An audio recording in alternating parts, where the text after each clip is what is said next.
हाँ जी, चलिए ये हम पढ़ चुके हैं। हाँ जी, NB/Na। अब बच्चों मोल को चेंज करेंगे, पढ़ चुके हैं। WB/MB, WA/Ma, पढ़ चुके हैं। ठीक है, NB क्या है? Moles of solute, where Na is moles of solvent. अब बच्चों हम ये ऑलरेडी पढ़ चुके हैं, फिर मैं क्यों बता रहा हूं? रुको ना 1 मिनट, जान लोगे क्या? बता रहा हूं।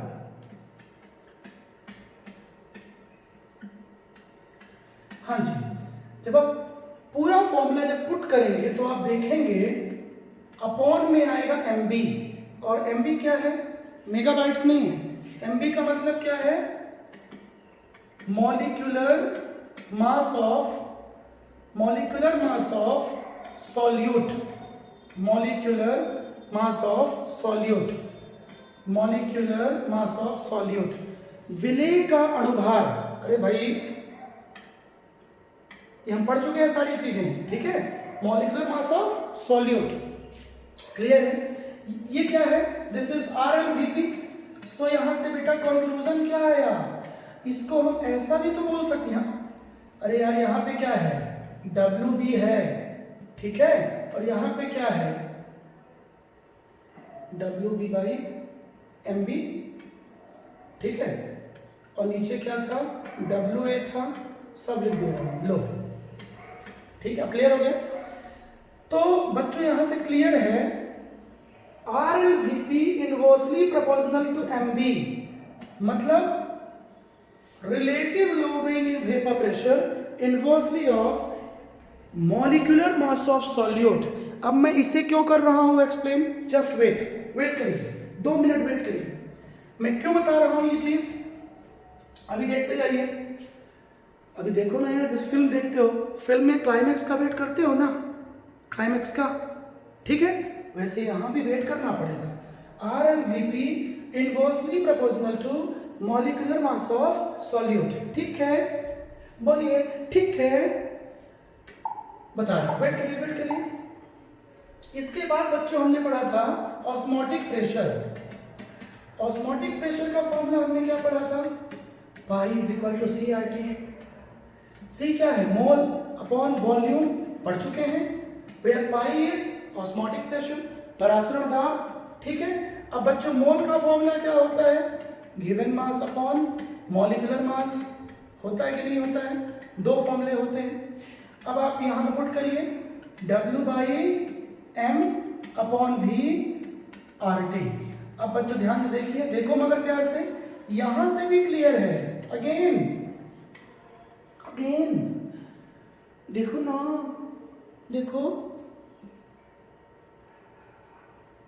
देखिए, osmotic pressure inversely of mass, molecular mass of solute, inversely है, इनवर्सली, ठीक है। तो यहां से क्या प्रूफ हुआ? RLVP भी इनवर्सली था, ऑस्मोटिक प्रेशर भी इनवर्सली है, और कल हम पढ़े थे एलिवेशन इन बॉइलिंग पॉइंट भी इनवर्सली है, और अभी हम पढ़े हैं formula depression in freezing point. इसका फॉर्मूला अब मैं नहीं लिखने वाला हूं, गुलाम थोड़ी हूं यार, पढ़ा चुका हूं कुछ देर पहले। ये लिखा हुआ है delta TF inversely of molecular mass of solute, ठीक है। सो यहां से क्या प्रूफ हुआ? बोलो क्या भाड़ में, क्या पता, बोर हो गए, खा लिया, पका डाला, ऐसा है क्या? ऐसा मत करो यार, 1 घंटे से पढ़ा रहा हूं नॉन स्टॉप। हाँ जी, चलिए, तो यहां से बच्चों क्या प्रूफ हुआ?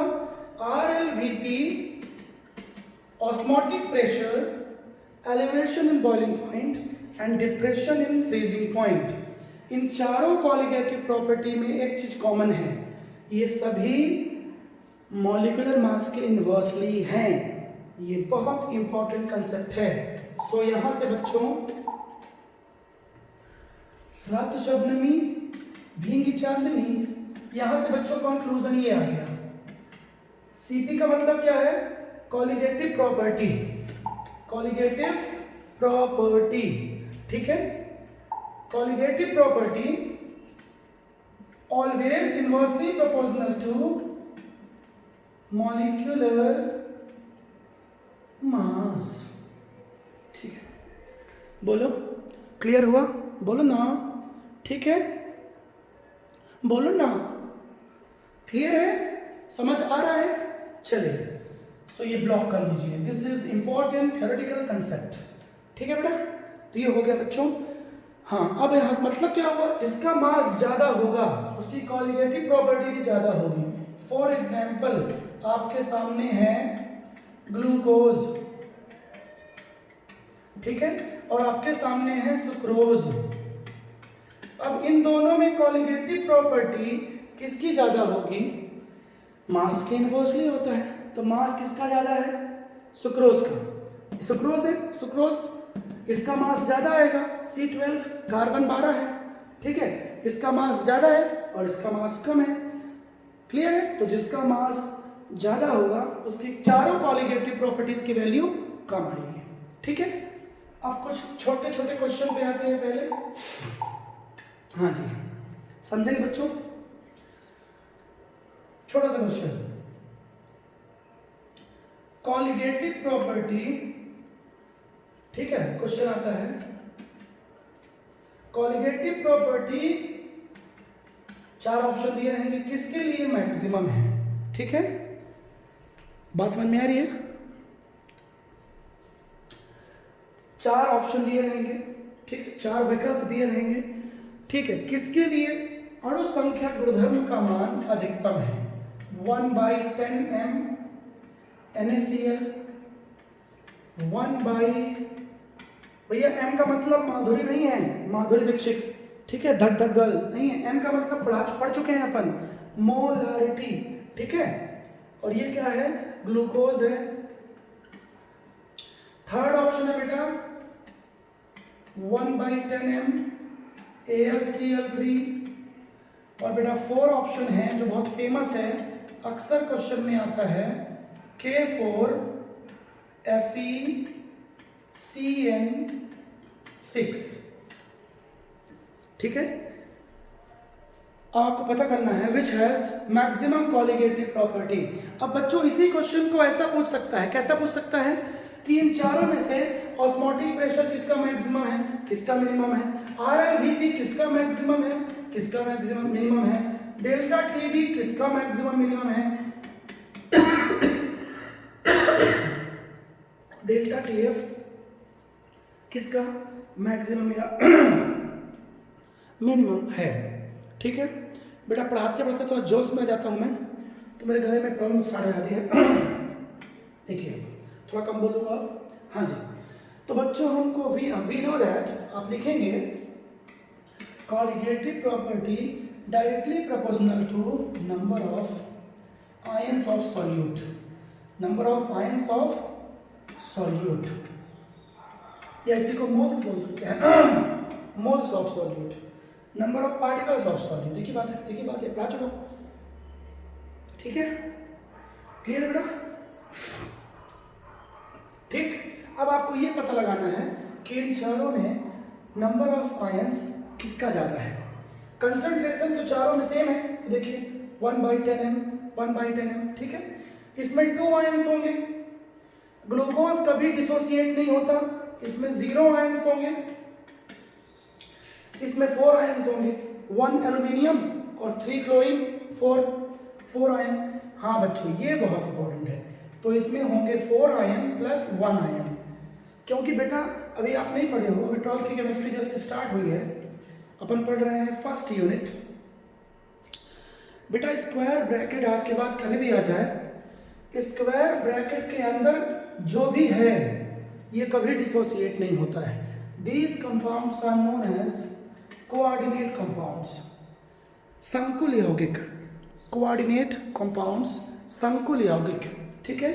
तो बच्चों इसमें क्या होगा, 4 पोटेशियम आयन बनेगा और 1 बनेगा कॉम्प्लेक्स आयन, अंदर डिसोसिएट नहीं करेगा, ध्यान से मेरी बात सुनिएगा, ये तो 4 पोटेशियम और एक ये 5, इट गिव्स 5 आयंस। ओके, सो आपका आंसर क्लियर है। कॉलिगेटिव प्रॉपर्टी कॉलिगेटिव प्रॉपर्टी बच्चों किसकी होगी maximum? Colligative property maximum for potassium ferrocyanide. Clear है? बात समझ में आ रही है? बिकॉज इट गिव्स 5 आयंस, क्योंकि यह 5 आयन देगा, 5।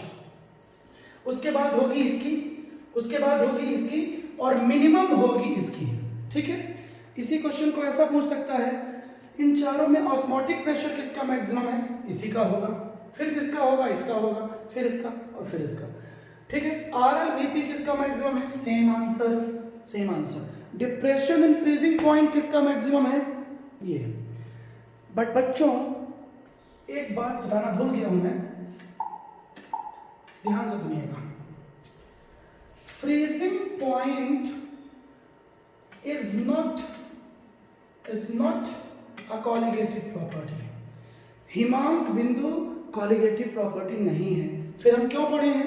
हम पढ़े क्यों हैं? नहीं पढ़े हैं, हम तो ये पढ़े हैं, depression in freezing point is colligative property, हम ये पढ़े हैं। ठीक है, तो बच्चों ये कॉलिगेटिव प्रॉपर्टी नहीं है। फ्रीजिंग पॉइंट में कमी, डिप्रेशन इन फ्रीजिंग पॉइंट, तो डिप्रेशन इन फ्रीजिंग पॉइंट किसका होगा मैक्सिमम?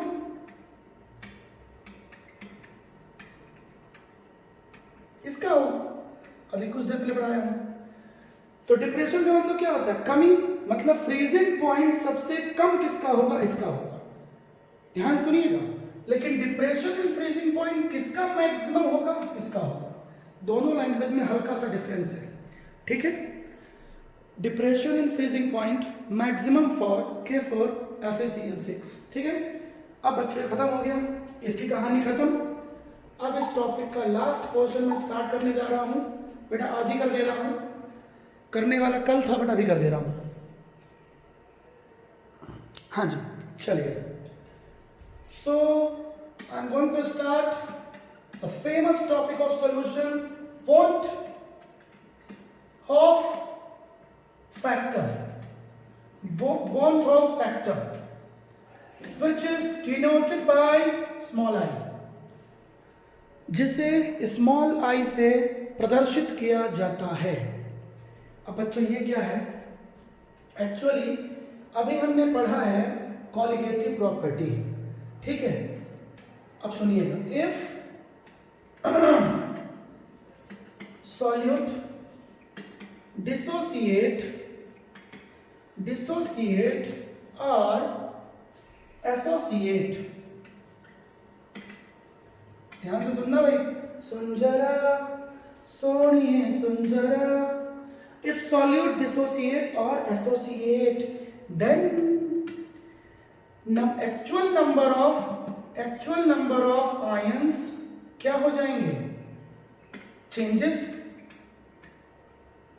यदि सॉल्यूट डिसोसिएट हो जाए या एसोसिएट हो जाए, या तो विलय वियोजित हो जाए, मतलब आयंस में सडनली टूट जाए, और या जुड़ जाए, बहुत सारे मॉलिक्यूल जुड़ जाएं, देन बच्चों क्या होगा? नंबर ऑफ पार्टिकल्स हो जाएंगे सॉल्यूशन में चेंज। और जब सॉल्यूशन में नंबर ऑफ पार्टिकल्स चेंज हो जाएंगे, या तो बढ़ेंगे और या तो घटेंगे। बात समझ में आ रही है? एसोसिएशन का मतलब क्या होता है? एसोसिएशन का मतलब क्या होता है? बोलिए। एसोसिएशन का मतलब ये होता है, सुनेंगे, बहुत सारे छोटे मॉलिक्यूल, 100 मॉलिक्यूल कंबाइन हुए और सिंगल मॉलिक्यूल बना दिए। This is association, this is association. आई बात समझ में? एसोसिएशन मीन्स हिंदी में बोलते हैं संगुणन, जुड़ जाना, संगुणन, बहुलक बन जाना, पॉलीमर बन जाना। और डिसोसिएशन या आयोनाइजेशन तो आप जानते ही हैं। ठीक है, जैसे NaCl डिसोसिएट होके क्या बना दिया? 2 ions, Na+Cl-। This is dissociation. Okay, so actual colligative property will change. So actual colligative property बच्चों क्या होगी, चेंज हो जाएगी, मतलब उसकी वैल्यू में फर्क आ जाएगा, ठीक है. So that colligative property is known as abnormal colligative property. Abnormal colligative property. Abnormal colligative property. जैसे बात समझिए, ये सिंगल मॉलिक्यूल है, इसने n आयंस दे दिए, दिस इज डिसोसिएशन. इसका उल्टा क्या होगा, ये होगा. n मॉलिक्यूल या n एटम मिलके क्या बनाए, सिंगल, दिस इज एसोसिएशन. मतलब अब बच्चों एसोसिएशन होता कैसे है, एसोसिएशन बच्चों हाइड्रोजन बॉन्ड के थ्रू होता है, या डाइपोल लास्ट ईयर पढ़े हैं हम, इंटरैक्शन के थ्रू भी हो सकता है. देखो बच्चों 11th यदि आपका क्लियर नहीं है तो कोई भी टीचर कुछ नहीं कर सकता है, ठीक है. तो उस यदि आपको ये नहीं पता है 11th तो फिर 11th की बुक में पढ़ना पड़ेगा. उसके लिए 11th की क्लास आप ज्वाइन करिए, वीडियोस देखिए. हाँ जी, ठीक है, टीचर की हेल्प लीजिए. क्लियर है बच्चों. सो कंसेप्ट क्या है, ड्यू टू डिसोसिएशन और एसोसिएशन, ड्यू टू डिसोसिएशन और association actual colligative properties can change, ठीक है. These colligative properties are known as abnormal colligative properties, ठीक है बेटा. So abnormal colligative properties explained by I, which is known as want of factor. Is that clear? असामान्य अणुसंख्यक गुणधर्म, असामान्य अणुसंख्यक गुणधर्म को want of factor द्वारा एक्सप्लेन किया जाता है. सभी ऑनलाइन मित्रों को नमस्कार. छोटे भाई सुभाष मिश्रा जी, खुश रहो बेटा, ऐसे अच्छे काम करते रहो. मेरा ऑस्ट्रेलियन स्टूडेंट भी ऑनलाइन है, Priyansh. Hello Priyansh, how are you? Australia से आ गए हो बेटा, अच्छे से है, दिल्ली में हो अभी, मुझे मैसेज किए थे. कोरोना से बचना बेटा, घर में, ठीक है, घर में रहना है, बाहर नहीं निकलना है. मुजफ्फर, ठीक है, और बहुत से मित्र ऑनलाइन हैं, सभी को नमस्कार. वीडियो शेयर करिएगा और प्लीज़ यूट्यूब में सब्सक्राइब करिएगा, तो आप ज़्यादा से ज़्यादा बच्चे वीडियो देख सकते हैं, ठीक है, और स्टडी कर सकते हैं. क्योंकि शहडोल डिवीज़न में बच्चों का लेवल बेटा अलग है. जो पेरेंट्स ऑनलाइन है मेरी बात ध्यान से सुनेंगे, शहडोल डिवीज़न के बच्चों का अलग स्तर है, ठीक है. सारे बच्चे एक्स्ट्रा ऑर्डिनरी नहीं हैं. बच्चे यहाँ 95% 10th में लाते हैं, बट उनका बेस बहुत कमज़ोर होता है, क्योंकि वो रट के लाते हैं, मोस्टली रट के लाते हैं. ये बात समझिए, हम इतने सालों से टीच कर रहे हैं. और जब बच्चे बाहर आते हैं, कोटा, भोपाल, इंदौर, इसीलिए वहाँ फेल रेट ज़्यादा है, ठीक है. क्योंकि बच्चों को लगता है कि बाहर की दुनिया भी यहाँ के जैसे है. ऐसा नहीं है. आप बिहार के बच्चे का 70% और MP का 95% इक्विवेलेंट है, क्योंकि सिलेबस का फ़र्क है, पैटर्न का फ़र्क है. बिहार की बुक्स टफ होती है, डिफ़िकल्ट होती है, NCERT डिफ़िकल्ट है, स्टेट बोर्ड इजी है. स्टेट बोर्ड का पेपर बहुत इजी आता है, ऑर्डिनरी आता है, ठीक है. हाँ, कॉपी जरूर स्टेट बोर्ड में टफ चेक होती है, CBSE में लिनियन कॉपी चेक होती है. तो पैटर्न में फ़र्क होता है. इसलिए यहाँ के बच्चों को यहाँ के लेवल में आकर टीच करना पड़ता है, 0 to 100. बाहर टीचर्स क्या करते हैं, सीधे 90 से स्टार्ट करते हैं लेवल में, ठीक है. इसलिए बच्चे वहाँ एडजस्ट नहीं कर पाते हैं, डिप्रेशन में चले जाते हैं. सो सबसे पहले आप बेसिक्स स्ट्रॉन्ग करिए, फिर आप कहीं पढ़ने जाइए, कोई इशू नहीं है. चलिए, ठीक है बेटा. So abnormal colligative properties explain by van't Hoff factor I. अब कंसेप्ट में आते हैं अपन. Van't Hoff factor I is equal to, पहले आप ट्रिक समझ लीजिए, shortcut, OCP upon TCP. Observed colligative property, observed colligative property upon theoretical, full form बोल दे रहा हूं यार. Observed colligative property, theoretical colligative property, प्रेक्षित अणुसंख्यक गुणधर्म बटा, हिंदी में माध्यम, सैद्धांतिक अणुसंख्यक गुणधर्म. क्लियर है. लेकिन we know that colligative property inversely of mass, molecular mass. So it can also written as, हम इसको लिख सकते हैं theoretical, बेटा अगर इन्वर्सली है ना उलट जाएगा, theoretical molecular mass upon observed molecular mass। बच्चों मिसप्रिंट नहीं है, ध्यान रख समझिए अच्छे से। Colligative property inversely of mass, यहाँ पे देखिए, यहाँ पे ऊपर कौन है, ऑब्जर्व्ड है, यहाँ पे ऊपर कौन है, थ्योरेटिकल, क्योंकि मास और कॉलिगेटिव प्रॉपर्टी इनवर्सली होते हैं। ठीक है, अब इसके 4 फॉर्मूले लिखे जा सकते हैं। क्यों? Observed RLVP upon theoretical RLVP, because we know that 4 types of colligative properties, अनुसंख्यक गुणधर्म 4 होती है। Observed pi upon theoretical pi means osmotic pressure, observed elevation in boiling point upon theoretical elevation in boiling point। अब बच्चों मुझे rest लेना पड़ेगा 30 seconds, आप board पे देखिए। हाँ,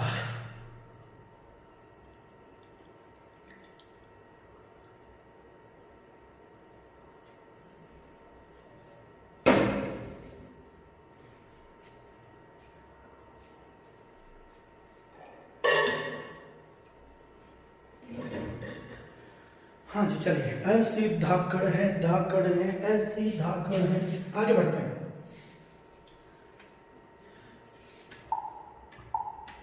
हाँ चलिए,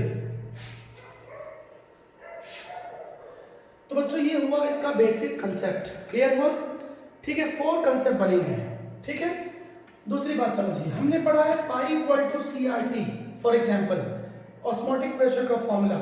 जब बच्चों डिसोसिएशन या एसोसिएशन की बात करेगा तब ये फॉर्मूला यूज नहीं होगा। तब क्या होगा, या तो आप डायरेक्टली यूज कर दीजिए pi equal ICRT, dissociation association, वो क्वेश्चन में आपको समझ में आ जाएगा। ठीक है, अपन न्यूमेरिकल्स करेंगे नेक्स्ट क्लास में। Pi is equal to ICRT। ठीक है, बात समझ में आ रही है? ठीक, नहीं समझ में आता ये कंसेप्ट तो फिर सिंपल फॉर्मूला यूज करिए, ऑब्जर्व्ड पाई अपॉन थ्योरेटिकल पाई। बच्चे दोनों फॉर्मूले एक ही जैसे, सेम फॉर्मूले हैं, ये सेम फॉर्मूले हैं। कैसे? अरे यार क्रॉस मल्टीप्लाई करो, क्या आएगा? जब आप क्रॉस मल्टीप्लाई करोगे तो observed pi is equal to क्या आएगा, I into theoretical pi, pi T मतलब शॉर्टकट थ्योरेटिकल पाई टी। ठीक है, पाई टी मतलब थ्योरेटिकल ऑस्मोटिक प्रेशर। अब समझिए क्या किया गया है, पाई टी के स्थान पे क्या पुट कर दिया गया, ऑस्मोटिक प्रेशर का फॉर्मूला CRT। तो बच्चों ये दोनों सेम चीज है। कई बुक्स में जैसे आप देखेंगे, कोटा के बहुत सारे इंस्टीट्यूट की बुक क्वेश्चन पेपर हैं, नोट्स हैं, ठीक है, अदर राइटर्स के पब्लिकेशंस के, तो कई बुक में सीधे लिख देगा इसको। ठीक है, तो ये इसका रीजन है, observed pi is equal to I into theoretical. ठीक है, बोथ आर सेम, ये मैंने आपको एग्जाम्पल से समझाया है। ठीक है बच्चों, अब आते हैं आज का last concept, 2 cases of want Hoff factor. Case 1, this is very important, यहां स्टार लगा लीजिएगा। हाँ, फॉर डिसोसिएशन मतलब वियोजन, आयनन, इसी को बोलते हैं आयोनाइजेशन। बस बच्चों लास्ट 5 मिनट्स, टाइम सब्सक्राइब करना ना भूलें। मैं ये वीडियो उसमें अपलोड करने वाला हूं, तो आप दोबारा भी देख सकते हैं जो स्टूडेंट्स हैं। ठीक है, जो जेईई और नीट की प्रिपरेशन कर रहे हैं बच्चों, आपको लेवल जो दे रहा हूं मैं, आप किसी भी कोटा भिलाई के इंस्टीट्यूट से कंपेयर कर लीजिए, ये कंटेंट आपको वहां मिलेगा और यही कंटेंट आपको जितेंद्र शुक्ला दे रहा है, गारंटीड। बिल्कुल आपको ये नहीं लगेगा कि शहडोल डिवीजन में हमें कोई लेवल नहीं दे रहा है। ठीक है, ये मिसकंसेप्शन है। ठीक है, यहाँ के कुछ लोग, मैं नाम नहीं लेना चाहूँगा, मूर्ख बनाते हैं। ठीक है, कुछ प्राइवेट स्कूल्स, टीचर्स, ठीक है, जानबूझ के कोटा कोटा चिल्लाते रहते हैं, भिलाई भिलाई चिल्लाते रहते हैं। ठीक है, आई बात समझ में? आपको कोटा का लेवल दे रहा हूं मैं, आप नोट्स उठा के चेक कर लीजिए। ठीक है, चलिए आगे बढ़ते हैं आप। इसलिए खुद पे विश्वास रखिए, फालतू पेरेंट्स का पैसा बाहर बर्बाद मत करिए। आज सारी चीज़ें आपको अवेलेबल हैं घर पे, सारी चीज़ें अवेलेबल हैं। आप जिस सिटी के हैं वहीं स्टडी करिए। मेरा सजेशन आपको यही है पेरेंट्स को। ठीक है, बच्चे डिप्रेशन में जा रहे हैं, स्ट्रेस लेते हैं बहुत बाहर जाके, है ना। चलिए, फॉर डिसोसिएशन, अब समझिए ये कोई मॉलिक्यूल है AN, ठीक है, NaCl भी आप ले सकते हो। ये सपोज करिए डिसोसिएट हुआ Na, सिंगल मॉलिक्यूल है, सिंगल मॉलिक्यूल है, सिंगल। ये क्या दिया? N molecules, N ions, N moles, it gives N moles. Okay, बात समझ आ रही है? लेकिन बच्चों यहाँ पे एक प्रॉब्लम होगी कई सारे स्टूडेंट्स को। यहाँ जो मैं डिराइव करने जा रहा हूँ, ठीक है, जो मैं यहाँ डिराइव करने जा रहा हूँ, होगा क्या उसमें? थोड़ा सा 11th आपको आनी चाहिए, 11th। ठीक है, केमिकल इक्विलिब्रियम का कंसेप्ट यहाँ पे यूज होने वाला है। तो मैं आपको याद दिला दूँ, आप 11th में पढ़े हुए हैं। बेटा मैं इसे हटा रहा हूँ, एरेज कर रहा हूँ। याद करिए, 11 में हम पढ़े थे PCl5 डिसोसिएट कर रहा है PCl3 प्लस Cl2। ठीक है, इन बुक में क्या दिया था? इनिशियली हमने रिएक्टेंट का 1 मोल लिया और इनिशियली प्रोडक्ट हमेशा क्या होता है? 0। क्योंकि भैया खाना 9 बजे खाओगे, डिनर करोगे रात को 9 बजे, तो क्या प्रोडक्ट 9:30 पे मिल जाएगा? नहीं मिलेगा। प्रोडक्ट मिलेगा मॉर्निंग में 5-6 बजे के बाद। समझ रहे हो ना? चलिए, तो प्रोडक्ट बच्चों इनिशियली क्या होता है? 0। ठीक है, क्लियर है? After some time reaction start होगी और रिएक्टेंट टूटेगा। रिएक्टेंट क्या होगा? डिसोसिएट होगा। सपोज करिए इसके 1 मोल में से कुछ पार्ट डिसोसिएट कर गया, टूट गया, अलग हो गया। अलग होने का मतलब माइनस। 1 मोल हमने लिया था, यहाँ 10 मोल होगा तो 10 माइनस अल्फा होगा। यहाँ 1 मोल हमने लिया है, इसलिए 1 माइनस अल्फा। ठीक है, अब बच्चों समझिए, सबसे पहले गिवन इक्वेशन में मोल्स का रेशियो देखिए। यहाँ 1 है, यहाँ 1 है, यहाँ भी 1 है, मतलब मोल का रेशियो 1 है। ठीक है, तो कंपेयर करिए। कंपेयर हमेशा बच्चों पहले वाले रिएक्टेंट से करना है, फर्स्ट रिएक्टेंट से करना है। ध्यान से सुनिएगा कार्ड खोल के। ठीक है, केवल फर्स्ट रिएक्टेंट से ही कंपैरिजन करना है। तो बच्चों इन दोनों में रेशियो क्या है? 1:1। तो ये अल्फा मोल डिसोसिएट होगा, तो इसका भी क्या बनेगा? अल्फा मोल, क्योंकि रेशियो क्या है? 1:1। अब आइए, इन दोनों में रेशियो क्या है? 1:1 अगेन। इन दोनों से कोई मतलब नहीं है। मैं फिर बोल रहा हूं, जहां से आपने डिसोसिएशन स्टार्ट किया है, कंपैरिजन सिर्फ उसी से होगा। यदि यहां पे 2 मोल होता तो यहां बच्चों क्या आता? 2 अल्फा आता।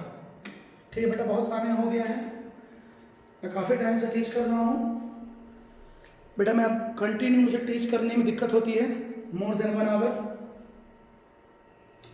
पहले मैं 12-12 घंटे टीच करते आया हूँ, बट लास्ट 2 ईयर से प्रॉब्लम है। ठीक है, वोकल कॉर्ड्स में। सो लास्ट 5 मिनट्स, अल्फा मोल 1 माइनस अल्फा मोल, 1 माइनस अल्फा मोल। तो डाउट क्लियर हुआ?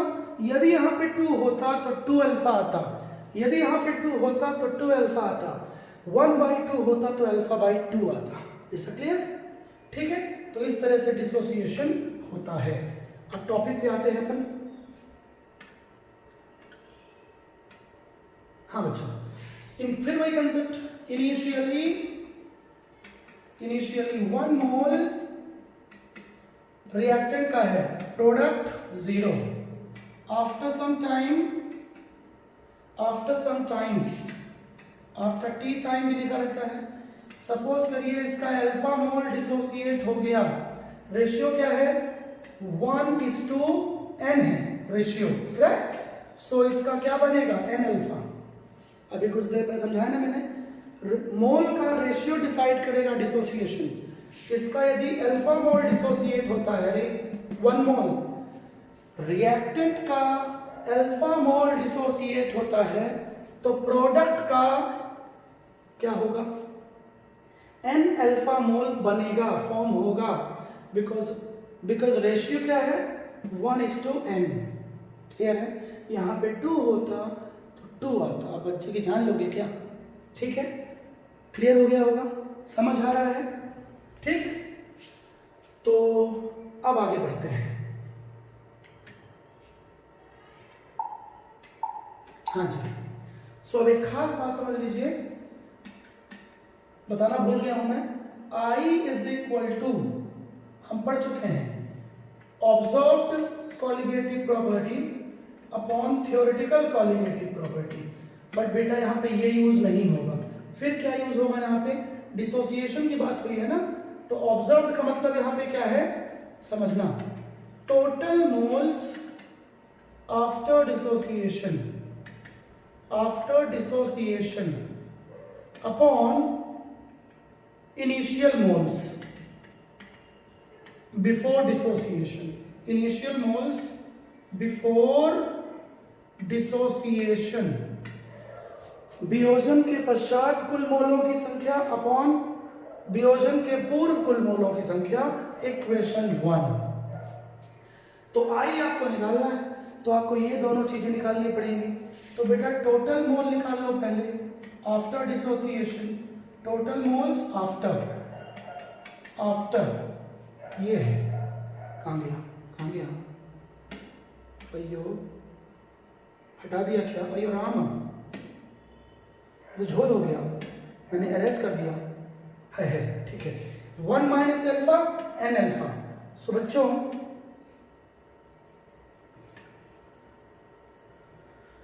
ठीक है, क्लियर हो गया है? तो क्या करेंगे बोलिए, क्या करेंगे अब? टोटल मोल्स क्या होगा? 1 minus alpha plus n alpha, ठीक है, टोटल मोल आ गया ये। अब इनिशियल मोल क्या होगा? बेटा इनिशियल मोल तो आपने 1 ही लिया था, क्या लिया था? 1 लिया था। देखो मगर प्यार से, ये देखिए इनिशियल मोल आपने क्या लिया था? 1, ठीक है, और टोटल मोल क्या आया आफ्टर डिसोसिएशन? ये आया, ठीक, कहानी खत्म है, कहानी खत्म है, ठीक है। अरे कहाँ गया यार ये बोर्ड भी? हाँ जी, ठीक है, अब ये दोनों वैल्यू पुट कर दो। I is equal to total 1 minus alpha plus n alpha upon 1, ठीक है, ये हो गया इक्वेशन 2। क्लियर हुआ? बोलिए।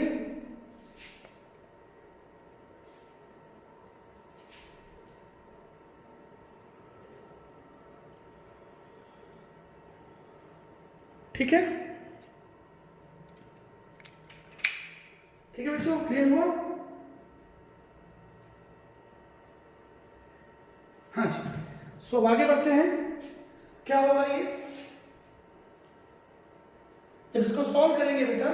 सो अल्फा इज इक्वल टू आएगा I minus 1 upon n minus 1। Alpha is equal to I minus 1 upon n minus 1। बोलिए, clear हुआ?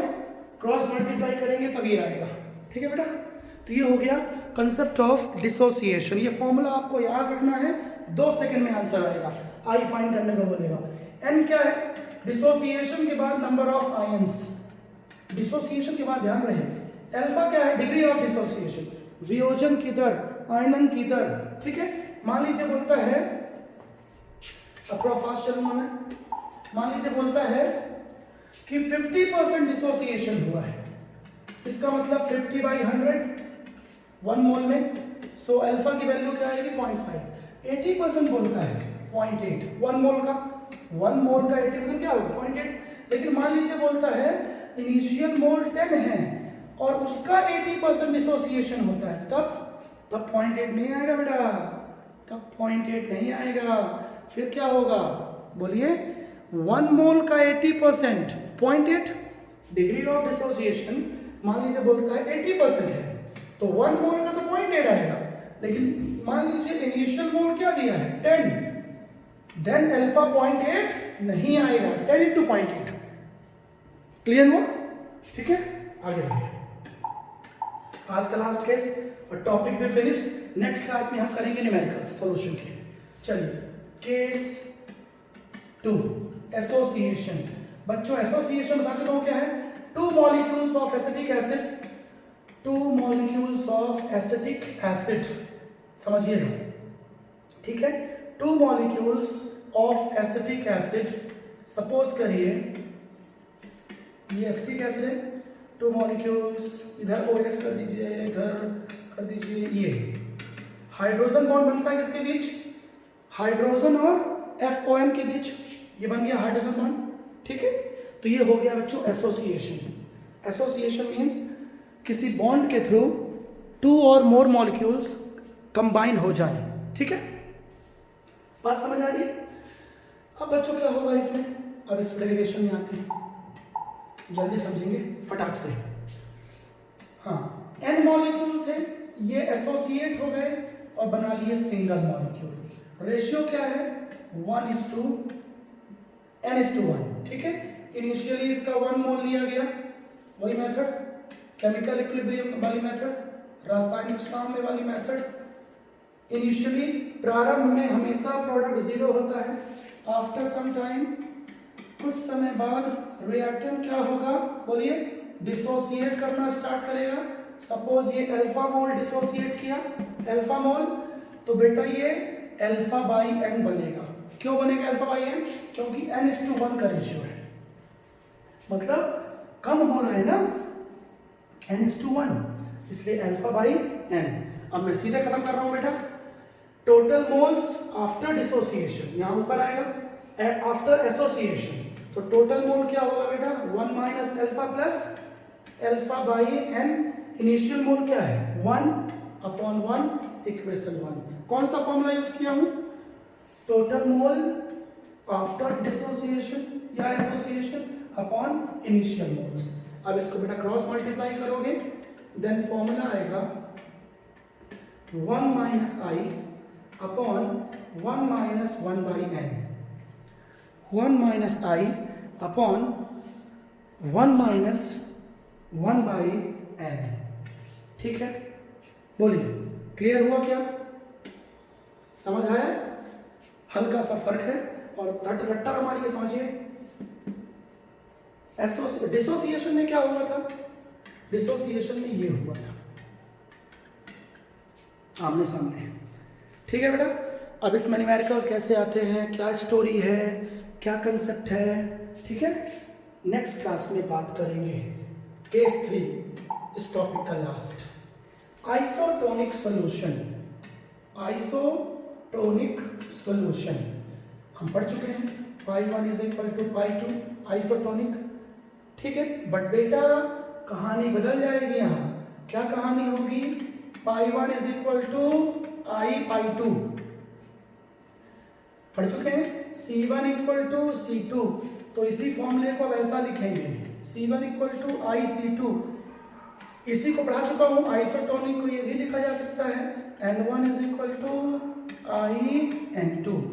Isotonic means osmotic pressure same, concentration same, moles same. But जब dissociation या association की बात होगी तो I आ जाएगा। ये छोटी सी बात है बट बहुत इंपॉर्टेंट है, ठीक है बच्चों। सो आज की कहानी है खत्म। Thank you so much, good night, शुभ रात्रि, जय सिया राम, ठीक है। कल फिर मिलेंगे इस टॉपिक के न्यूमेरिकल्स के साथ।